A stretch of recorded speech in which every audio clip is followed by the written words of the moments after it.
Bom, boa noite. Obrigado. A gente tem um desafio grande aí, mas acho que vai ser fácil pela história um pouco do Rogério, que acho que os temas aqui que foram colocados, acho que ele é um bom exemplo de empreendedorismo, de liderança, de inspiração, de exemplo. Então, Rogério, eu queria começar para a gente bater para esse bate-papo, você contar um pouquinho a sua história, só para a gente colocar no contexto, para que todos vejam um pouquinho da sua história. Se puder colocar aí um pouquinho. Bem, boa noite a todos. O que a gente chega à conclusão, depois de ouvir muitas histórias, é que todas as histórias são bastante diferentes, mas sempre o espírito empreendedor está lá, né? Eu comecei construindo 36 casas em Campo Grande. Na época, foi uma época mais difícil do Brasil, inflação alta, e eu comprei um terreno em Campo Grande para fazer 74 casas. Meu primeiro lançamento foi um fracasso total.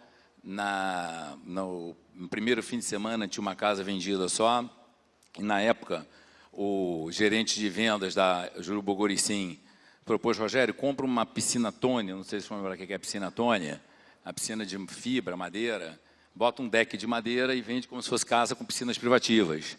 Então a gente fez isso, anunciou, e dali a gente vendeu muito bem esse primeiro empreendimento. Aí eu foquei bastante na região de Campo Grande, fiz bastantes empreendimentos em Campo Grande, mas, na época, o financiamento da Caixa era muito importante e começou a ter também muitos empreendimentos clandestinos em Campo Grande que, para a gente, ficou muito difícil disputar. De lá, a gente foi para Tijuca, começamos a fazer algumas obras na Tijuca, condomínio fechado, enfim, incorporações, onde eu passei muito rápido por lá.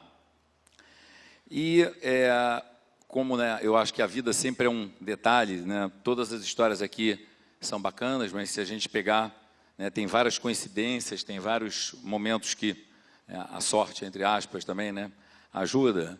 Eu, na época, queria mudar de apartamento e tinha um terreno na Lagoa muito bacana, que era 20 por 40, era um terreno muito grande na época para a Lagoa, em que o dono queria fazer uma permuta. Permuta é troca de unidade pelo local.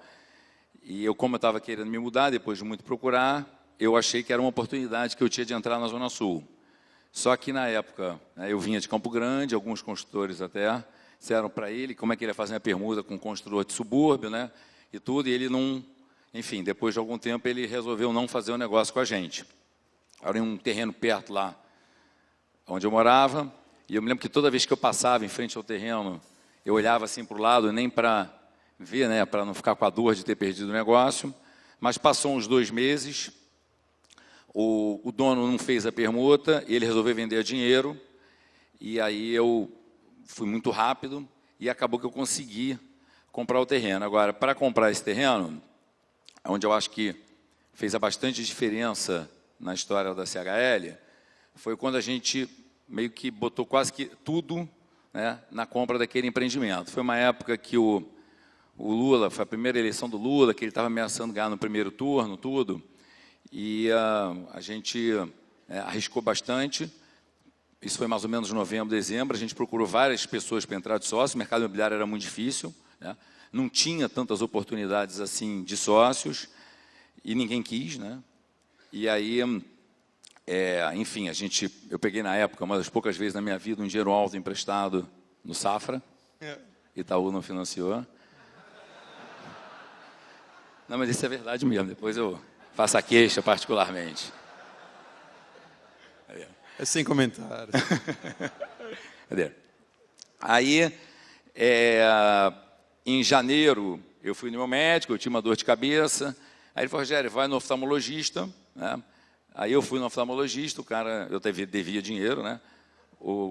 Ele falou assim: poxa, ó, você comprou um terreno, que é meu sonho morar lá, tudo, então faz um projeto aí, diferente do que você está fazendo. Ele falou mais ou menos o projeto que ele queria. No dia seguinte, de manhã, eu marquei com o arquiteto, fiz o projeto, levei lá, e aí eu consegui, com ele, né, e com toda a empresa dele lá, que eles eram 3, 4 oftalmologistas e mais amigos, vender praticamente a cota de terreno toda rapidamente, realizando um lucro muito bom. E dali eu resolvi focar, né? Eu acho que uma das coisas mais importantes da minha vida sempre foi ter muito foco, né? Eu brinco que eu sempre fui um cavalo com 2 antores, que só pensei em construção civil na minha vida. né? Eu jantava, tomava café da manhã, almoçava, dormia, quase tudo, né? Pensando em construção civil. E da mesma maneira que no primeiro momento foquei em Campo Grande, eu resolvi focar muito na Zona Sul. E eu comecei a construir bastantes empreendimentos na Zona Sul, né? Comecei a ter um diferencial nesse mercado. E aí fui andando nisso, né? Na época, não tive sócios, praticamente fiz tudo sozinho.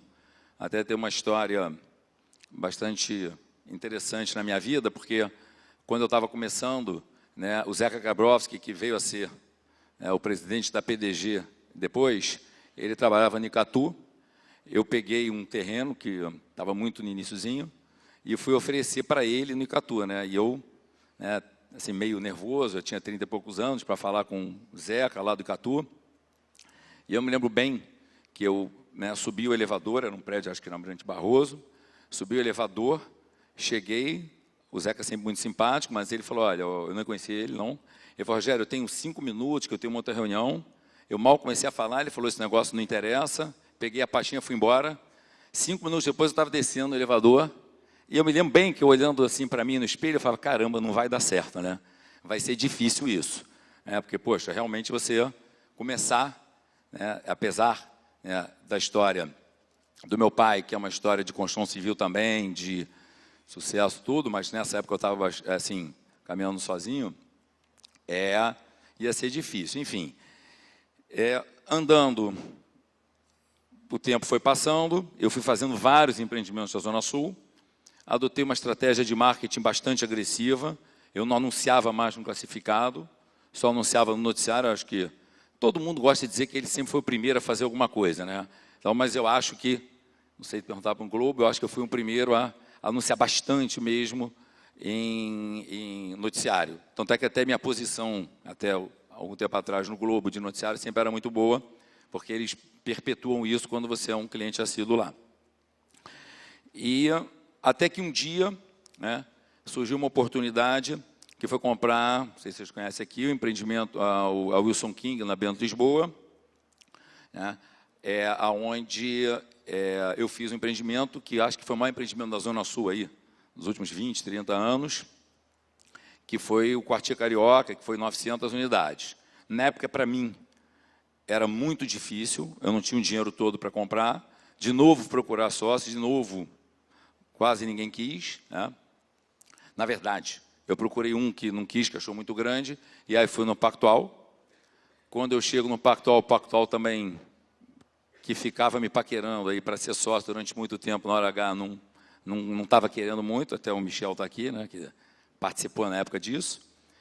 E aí, um amigo meu lá do Pactual me deu uma colinha.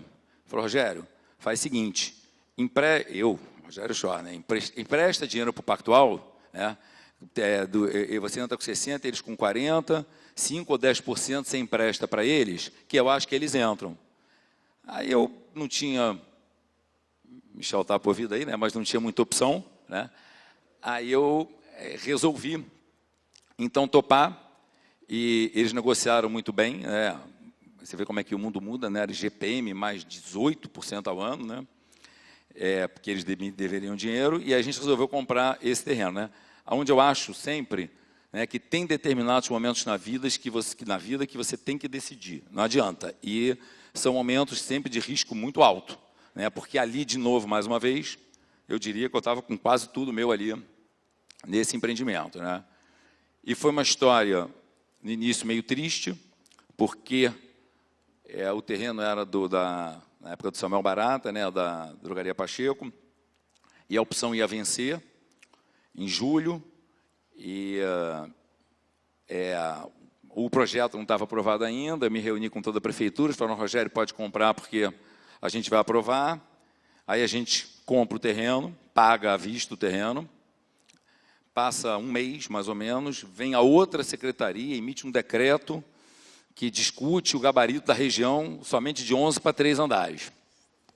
Michel e Zeca estavam nos Estados Unidos, ligaram para mim, eu lembro que foi uma quarta-feira. Rogério, e aí, como é que aconteceu? Eu falei, não tem problema nenhum, eu desesperado, mas não adianta, eles estavam nos Estados Unidos, né? Aí eu falei, não tem problema nenhum, enfim. Final da história que, depois de muito batalhar e trabalhar, a gente depois de um mês e meio, 2, conseguiu resolver. Fizemos o empreendimento e foi um sucesso, assim, maravilhoso, espetacular.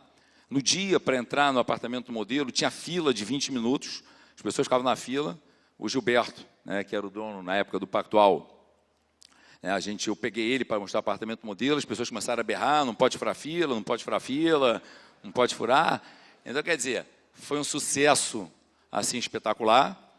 E ali eu fiquei conhecendo o que no futuro acabou ajudando, Gilberto, que eu não conhecia, Zeca, Michel, e o empreendimento correu muito bem. Aí, o negócio foi andando e, de repente, as empresas fizeram IPO. E eu era, naquela época, a segunda empresa do Rio, e comecei a ver que todo mundo botou 400 milhões no caixa, 300 milhões no caixa, 500 milhões no caixa, e eu resolvi fazer alguma coisa. Eu tinha 2 caminhos, né? Ou IPO ou vender a empresa. No primeiro momento, o charme do IPO, né? Todo mundo indo para o IPO, era uma coisa que atraía muito. Por outro lado, eu tinha alguns problemas. Um, que eu atuava só no Rio de Janeiro, e 2, o faturamento da empresa, que não tinha tamanho para ir para o IPO. E aí eu contratei, na época, o Banco Pactual, que não era, na época, imobiliária, vamos chamar dessa maneira, entre aspas, Pactual, para me assessorar. E fiquei num processo ali de tentar vender a empresa para parceria, alguma coisa assim, né? E nesse momento eu dei uma pequena sorte também, porque uma das empresas aí grandes aí, quando ela foi para um roadshow, ela sempre, o pessoal falava Rio de Janeiro e São Paulo, e eles tinham o primeiro lugar do Rio de Janeiro com 17% e o segundo com 13%, o que sem querer eles fizeram uma propaganda boa para mim, e começou a haver uma procura normal pela minha empresa. No meio do caminho, eu fui a São Paulo, hoje isso não é segredo, até porque ele já falou para todo mundo também, e depois de muita negociação, eu vendi de verdade a empresa para a Tecnisa. A gente ficou uns 2 dias, aquelas reuniões que eu não estava acostumado, né? Telão, contratos, enfim. E depois de 2 dias que a gente fechou tudo, passa uma semana mais ou menos, o Mernig, né, me chama e fala, olha, Rogério, ele não tinha aberto capital, ele ia comprar a minha empresa, abrir capital, ele falou, eu não estava acostumado com conselho, e eu te peço que você me devolva a palavra, porque meu conselho não aprovou. Se você não devolver, eu vou ter que honrar, ele é um cara muito sério, mas gostaria. Aí eu pensei, eu falei, bom, uma coisa é você vender um apartamento para a pessoa comprar, eu acho que eu não poderia dar a palavra de volta, mas não adianta você ser sócio de um grupo que já tem uma certa restrição, né? Então, a gente fez negócio, eu me senti muito mal, me sentia, sei lá, aquela mulher que o cara quer dar um beijo, na hora H não beija, entendeu? Então, foi meio assim, sabe? Eu falei, poxa... Te deixaram no altar, mais ou menos assim. No altar. É isso mesmo, uma noiva no altar. Voltei, né? Eu, na época, voltando um pouquinho para trás, eu tinha ficado, aliás, continuo sendo ainda muito amigo do Michel, né? E todos os passos que eu dava ao longo desse processo, eu falava com o Michel pelo telefone. De noite eu ligava para o Michel, o que você acha disso, o que você acha daquilo? Quando foi mais ou menos um pouco antes de eu vender para a Tecnisa, o Gilberto também, do Pactual, na época, ele se interessou em comprar, mas veio uma crise chinesa, alguma crise assim, eles desistiram. Aí comecei a negociar com outras empresas, quando chega mais ou menos em outubro, o Michel liga para mim e fala, Rogério, olha, teve uma reunião aqui, uma das únicas coisas que o Gilberto falou que se arrependeu foi de não ter comprado a sua empresa. Ainda dá tempo, ele sabia de tudo, que ele participava. Eu falei, dá. Aí cheguei lá, a gente negociou bastante, né? Michel é meu amigo, mas é difícil negociar, né, Michel? Negociamos muito. Depois que a gente fechou, né? Michel brincava comigo, você já ouviu o porteiro, já ouviu o faxineiro, já ouviu o teu assessor, porque eu ouvia todo mundo, né? E a gente acabou resolvendo e eu vendi parte, na época da empresa, para a Pactual, que abriu capital, que futuramente veio a se chamar PDG. Cada um, né, eu vi aqui, né, cada um tem uma história, cada um tem uma forma de pensar, né, e eu, né, vi que não existe, né, uma forma certa, existe a sua forma. Eu não tenho esse sentimento, por exemplo, como o Robson falou, talvez como o Marcel. Era uma empresa minha, né? Na época eu perguntava, Rogério, como é que fica? É uma empresa tua, filhos, não sei o quê. Eu acho que às vezes é melhor você dar oportunidade de cada um fazer o seu negócio, cada um ter o seu caminho, de repente, que é botar dentro da mesma empresa, né? A história de empresa familiar a longo prazo tem de sucesso, mas eu diria que a grande maioria não é complicado. Então, achei que vender seria uma oportunidade boa, achei que o momento era muito bom, e aí eu vendi, na época, 40% para o Pactual/PDG. Passado, né, uma coisa importante que eu queria colocar nessa história da venda, que eu vi minha colinha aqui, é que uma das coisas mais importantes que tem na venda, o Marcel falou em controle, mas eu acho assim, de tudo, a escolha do sócio. O sócio, assim, assim, um A, mais do que controle, mais do que tudo. Passado aí alguns 3 anos, sei lá, mais ou menos depois que a Pactual, na época, comprou, o Gilberto, na época, resolveu vender, né, a parte dele lá, depois ele acabou voltando, mas ele acabou vendendo, e até ele me chamou na época, ele falou, Rogério, eu fiquei assim, ele falou, o que você achou, né, da nossa sociedade, da nossa parceria? Eu falei, Gilberto, eu achei muito bom, porque eu sempre penso assim, né, às vezes, você tem todos os ingredientes para fazer um bolo de morango, né, mas as pessoas não se entendem e não fazem, né? A gente conseguiu fazer o bolo de morango e botar na mesa. Às vezes o bolo de morango está na mesa e você não come porque não consegue dividir os pedaços, né? E ele acaba apodrecendo ali e ninguém come nenhum pedaço do bolo, fica todo mundo discutindo, briga, não sei o que, papá, quando vai ver, infelizmente, né, aquilo foi por água abaixo. E acho que nós, né, na época, eu, Gilberto, Zeca, Michel, Milton, né, nós conseguimos fazer tudo, né? A gente conseguiu fazer o bolo, botar na mesa, dividir o pedaço e comer. Quer dizer, então, foi uma parceria muito bacana. Realmente, eles foram sócios maravilhosos, né? Diferentemente, aí eu me veio para o Gilberto também e falei, Gilberto, eu sempre dou nota para tudo, né?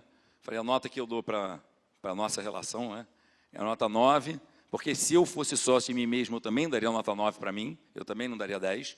Eu acho que a relação sempre tem coisas complicadas. E foi muito bacana, porque foi tudo muito fácil, né? Eu via que as outras empresas, para aprovar qualquer compra de terreno, precisava conselho, não sei o quê. O meu conselho era ligar para Michel e Zeca e dizer, Michel, vou comprar, vou isso, aquilo. Eles nunca negaram nada. Foi uma relação super bacana. Depois de um ano, eles resolveram comprar 100% da empresa a lucro futuro, né? Botaram dinheiro dentro da empresa e a gente fez múltiplos, uma fórmula aí, matemática aí, do lucro dos 4 anos subsequentes, né? E que correu, vamos dizer assim, maravilhosamente bem para todo mundo.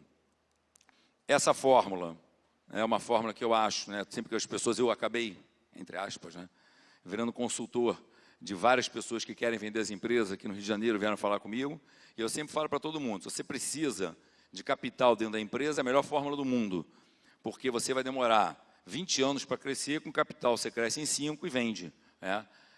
Não acho, né, que, às vezes, o pessoal, mas eu quero botar gestão. Para botar gestão, contrato um executivo bom.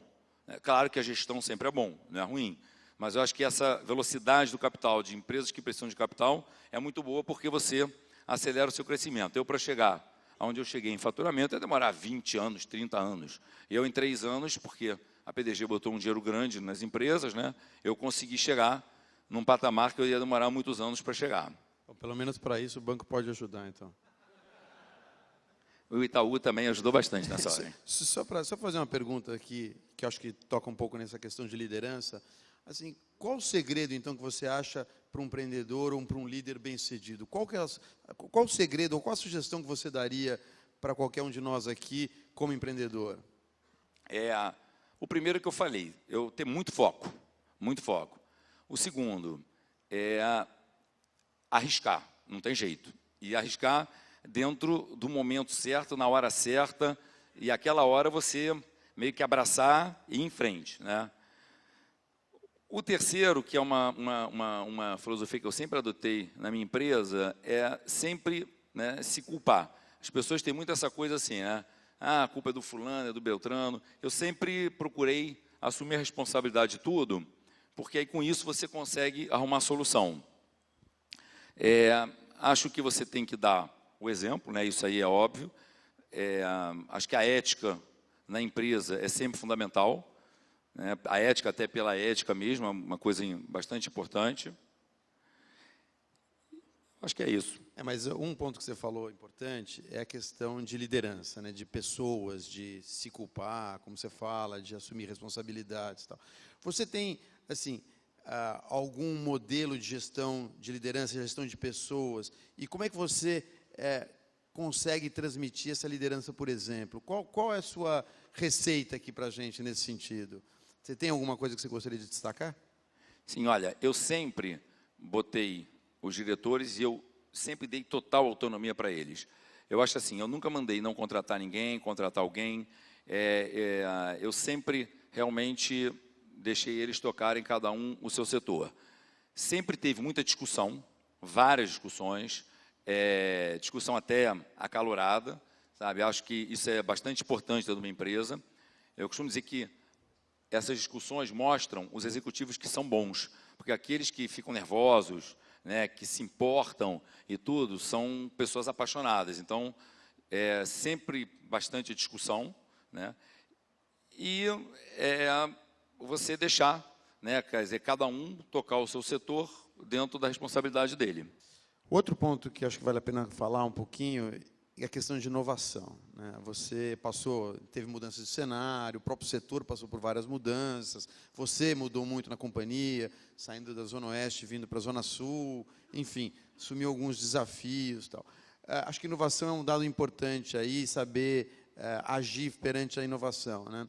Como que você consegue identificar, ou qual a forma que você tem para a cultura corporativa de uma companhia, para que você consiga trazer inovação para o cenário de trabalho, para trazer inovação para o debate, para a discussão, incentivar a inovação? Como é que você busca a melhora e como é que você busca a inovação dentro da empresa que você administrou? Olha, o mercado imobiliário, ele é um mercado bastante diferente, né? Porque você pega o caso aqui da Líder, ele tem, sei lá, 70 lojas abertas e ele vai administrando aquilo ali.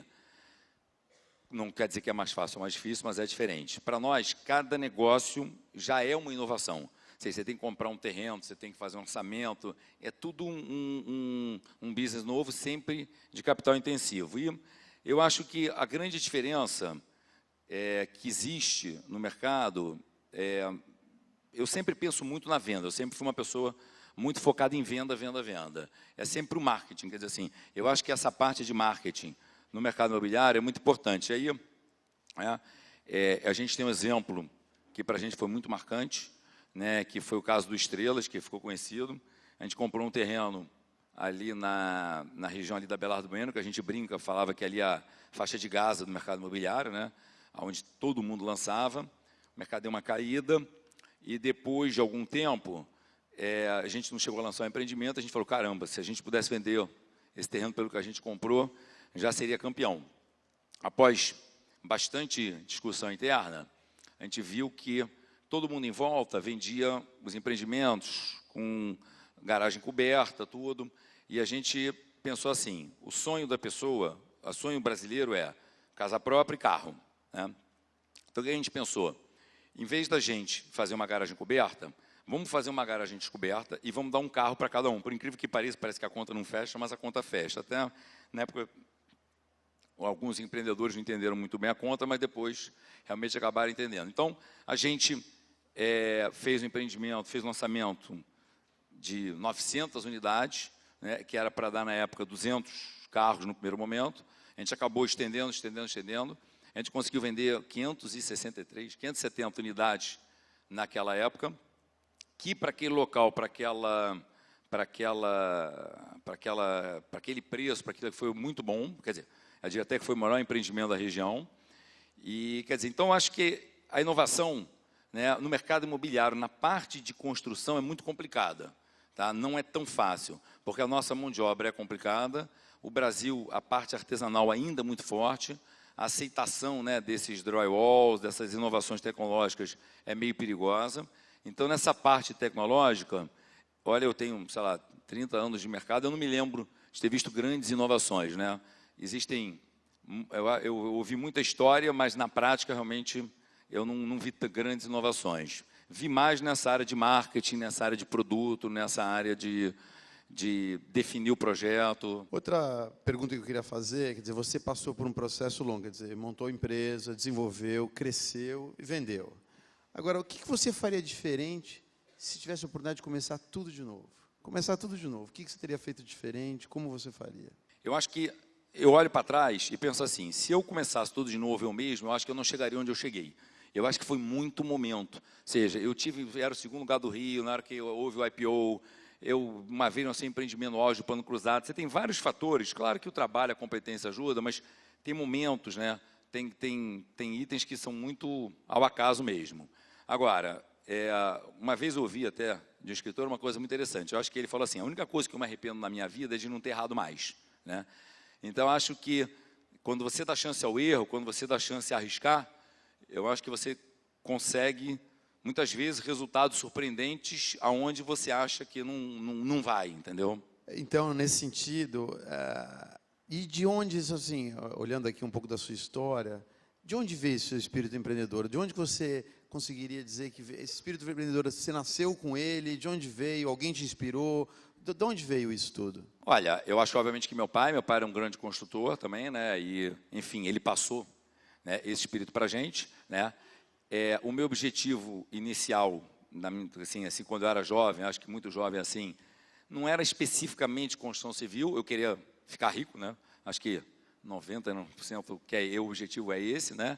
E a construção civil, né, acabou que foi um caminho, né, em função até do meu pai, que eu acabei seguindo e que acabou dando certo, quer dizer, mas eu acho que é óbvio, né, que a educação, né, todos meus irmãos, todos nós, temos esse espírito empreendedor muito forte, né, cada um em caminho diferente, mas eu acho que isso foi uma coisa bastante passada pela família.